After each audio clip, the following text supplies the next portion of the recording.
आज की कड़ी में हम महान राष्ट्रवादी इतिहासविद विश्वनाथ काशीनाथ राजवाड़े का स्मरण कर रहे हैं, जिनका जन्म महाराष्ट्र के राजगढ़ जिले में 24 जून 1863 को हुआ था। वे इतिहासाचार्य राजवाड़े के नाम से विख्यात थे। वे उन पहले इतिहासकारों में माने जाते हैं जिन्होंने भारत के सैकड़ों गांवों और ऐतिहासिक स्थलों पर जाकर हजारों ऐतिहासिक दस्तावेज एकत्र कर गौरवशाली मराठा इतिहास पर गहन शोध किया। विश्वनाथ काशीनाथ राजवाड़े महान शिक्षक रामकृष्ण गोपाल भंडारकर, विष्णु शास्त्री कृष्ण शास्त्री चिपलनकर, शब्दकोशकार परशुराम तात्या गोडबोले और काव्य इतिहास संग्रहकार साने जैसे विद्वानों से गहरे प्रभावित थे। हालांकि वे भारत में लागू उच्च शिक्षा मॉडल के प्रबल आलोचक थे, जो उनके अनुसार मूल विचार और शोध अनुसंधान को बढ़ावा देने में सहायक नहीं थी। राजवाड़े अंग्रेजों की नौकरी नहीं चाहते थे। ये उनके अनुसार सीधी गुलामी थी। उन्होंने विश्व की महानतम साहित्यिक कृतियों का मराठी में अनुवाद शुरू किया और एक मासिक पत्रिका भाषांतर निकालने लगे।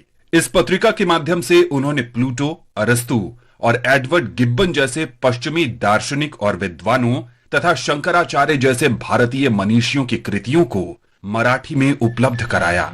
राजवाड़े की प्रतिभा में एक शोधकर्ता, एक इतिहास व्याकरणविद, समाज विज्ञानी और शब्द उत्पत्ति शास्त्री की विलक्षणता का अद्भुत मिश्रण था। वे अंग्रेज इतिहासकारों द्वारा लिखे गए मराठा इतिहास से प्रसन्न नहीं थे, जिसमें अधीन लोगों पर विजेता का दृष्टिकोण स्थापित करने की कोशिश की गई थी।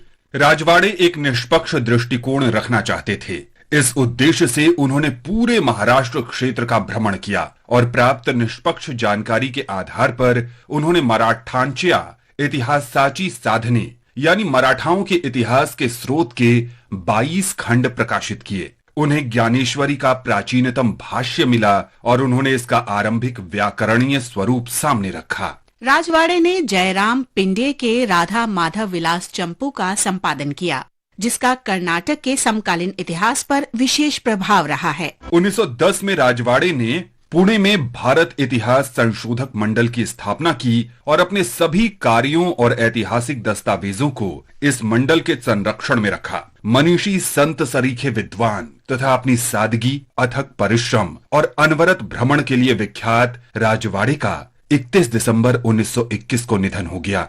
आज हम शहीद रणजीत सिंह को भी याद कर रहे हैं, जिनका जन्म 24 जून 1924 को पंजाब के लुधियाना में हुआ था।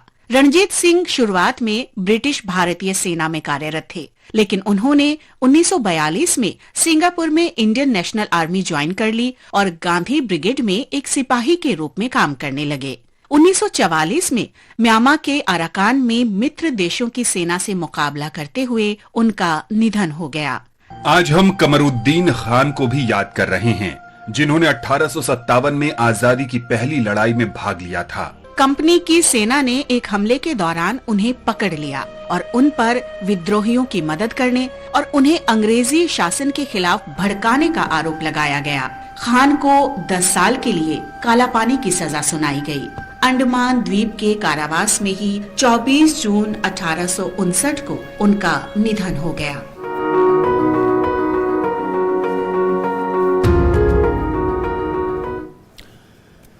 और अब खबर